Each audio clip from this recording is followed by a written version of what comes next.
So I'm at this party, and I run into David Johnston, and serial entrepreneur from Austin, really bright guy, and I'm noting, and he's noting, that it's interesting how at this first ever Bitcoin conference of any size, the first one that wasn't just techies and libertarians and nerds and hackers, that within a few weeks beforehand, very large venture capital firms announced investments, and there's a ton of companies with ideas about what else they can do to build up the Bitcoin infrastructure, and there were no real angels out there. It was basically bootstrap until you can find someone to give you $5 million because you've proven yourself. And there were other people doing sort of crowdfunding in China and things like that, but I noted that there really was no sort of angel groups specializing in Bitcoins, just like there are ones specializing in digital media or in biotech.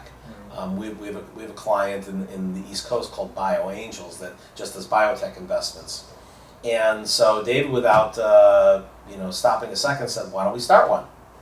And I didn't have any answer other than, "Okay, why don't we think about that?"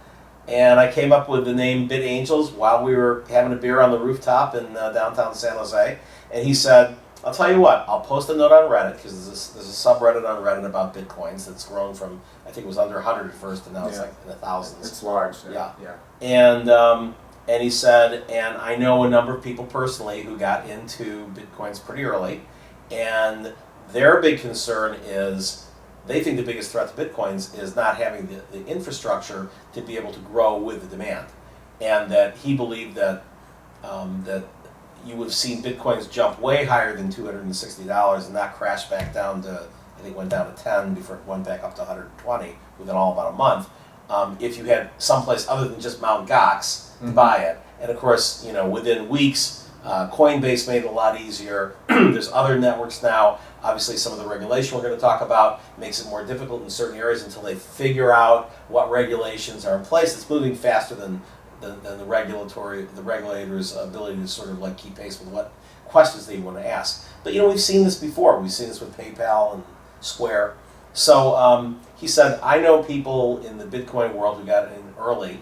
Let me go and see if some of them might want to become angels and invest in Bitcoin companies that will be insurance on your Bitcoins, because you've got now places to secure the you need an eBay, you need a PayPal, you need all these different things, just like you needed for the internet to grow. You needed Google and Amazon. You couldn't just have kind of hackers and universities. So same thing with Bitcoin." Yeah.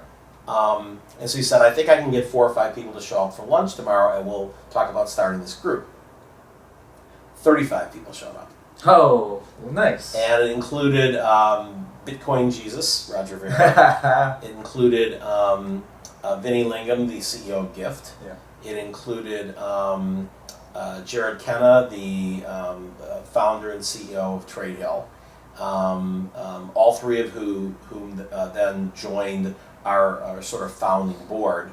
And then we had about 30 other people. And we put together a structure and decided that it would be global in nature.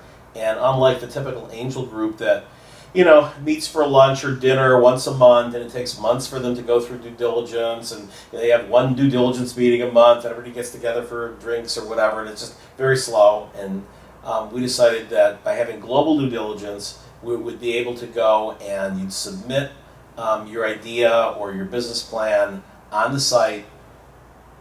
David Rose donated the use of Gust, which is an angel platform, to sell us to angel groups because he's really into what we're doing, and he's joined the group. And we're now actually doing pitches weekly. So we usually have 2 or 3 new companies pitching a group of BitAngels weekly.